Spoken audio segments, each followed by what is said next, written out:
So the main question I ask people is, what's your dream job? It tells me a lot about that person. Now, the answer I get, not all the time, but quite a lot, is that I want to do nothing, or I just want money, or I want to be paid to sleep. Boring, boring, boring answer, right? But there is one more that I had to add in if you had all the knowledge and all the skill in the world. Because when I would ask, what's your dream job, just that off rip, people would be like, oh, well, I don't know because I wouldn't be able to do this, or I won't be able to do that, or I'm not good at this, right? So I'd always then add that little bit in. Because not given the prompt of that you can do everything alters what their dream is, which is crazy, right? Because today I got asked or told to set realistic goals, and I thought, that's rubbish. What do you mean realistic? What's realistic in this world? Anything is achievable if you put your mind to it. Now, in the state that you're in, you might not think that anything's realistic, but everything is realistic. You can do anything you want to a certain degree, right?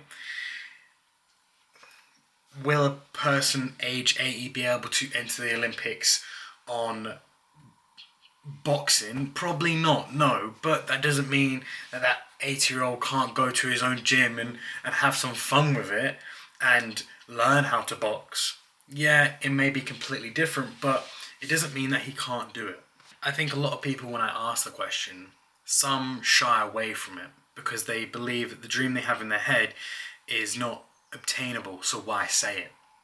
But the thing that's keeping them from their dream is thinking it's not obtainable, when it is. Anything in this life is obtainable as long as you want it. I've tried to paint the picture for what I want to do with my life in making movies to other people, and most people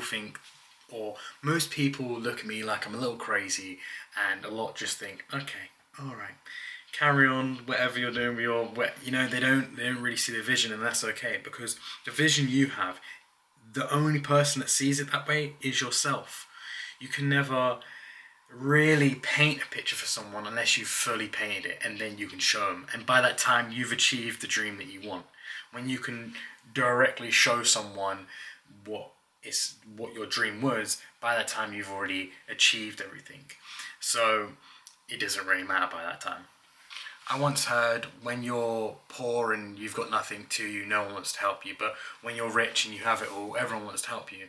And I believe that can be true for obviously selfish gain of other people. But I also think that people want to help you when you're successful because the dream has already been envisioned. The dream's there. It's already has good roots and it's right there in front of them, and they want to help you to push it even further and further. But before you even got that foundation of the dream, it's very hard for anyone to want to push that forward or want to help you even build that foundation because they can't see the picture like you do. The way I see it, Jim Carrey would talk about his dad, and his dad wanted to be a comedian or was very good at it, I'm not too sure. But he decided to go with the safe option, and he went into being a banker, and he worked many years on being a banker. And Jim Carrey saw his very funny dad come home every day depressed, sad, angry, whatnot, and his dad done it for the sake of the family, trying to bring in the money. But one day his dad came home and he got fired from his job. Now, the way Jim Carrey puts it is, he'd done something. He took the safe option, and he still failed. It still fell through. And then Jim Carrey came to this realization, why am I going to try the safe option and let it fail when I could just actually do what I love and have it fail? At least if this fails, the good thing, at least I got to try. At least I got to have fun whilst doing it. Whereas over here, you didn't even want to do this thing and you still failed. You can still fail on the safe option. That basically means there's no safe option. And I relate to Jim Carrey in a way, not because that's what my dad taught me, but I know that what my dad taught me has a lot more weight because he's my dad, and probably because he passed as well, that he really believed that, he felt that, and it's true. Why try something the safe option. If it's not even going to be safe anyway, you might as well just go for your dream in the first place. Dreams don't need to stay dreams, and they don't need to be spectacular. Some people just, well, 9 to 5, stacking shelves. And if that's what you love doing, if that's what you enjoy, talking to people, stacking shelves, organising things, then do it. But do it to the best of your ability. Do it where you can look back on the work you've done and you're proud of it. That's why I ask of you, not to have some crazy dream that you're going to go to the moon or invent the second wheel or something, but something that you can look back on and be proud of, and every day you go there and you're happy to be there. That's what it's about. I always got told in school, school's for learning, not for this or that, and I thought that was rubbish, because to me, my school was my home. I would leave late, I would come early to get ready, I'd brush my teeth at school, I'd get ready in school before anyone even come through those doors. School was my home. So it wasn't just a place for learning for me. So I've always thrown that notion out that school's just for education. It's rubbish. You spend a lot of your life there. And you know where you spend even more? At work. At work, whatever your work is, you spend a lot of time doing it in that environment with people or without. But you are there a lot of your life.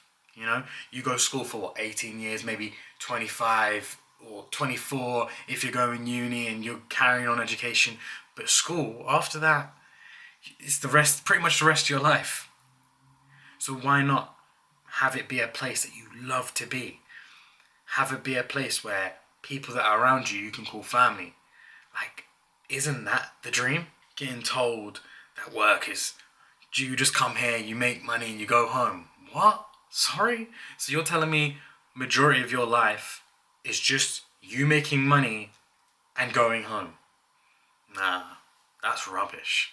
That is so rubbish. When I wasn't religious, I was reading a book. And in this book, I believe it was a book, this is what was put to me.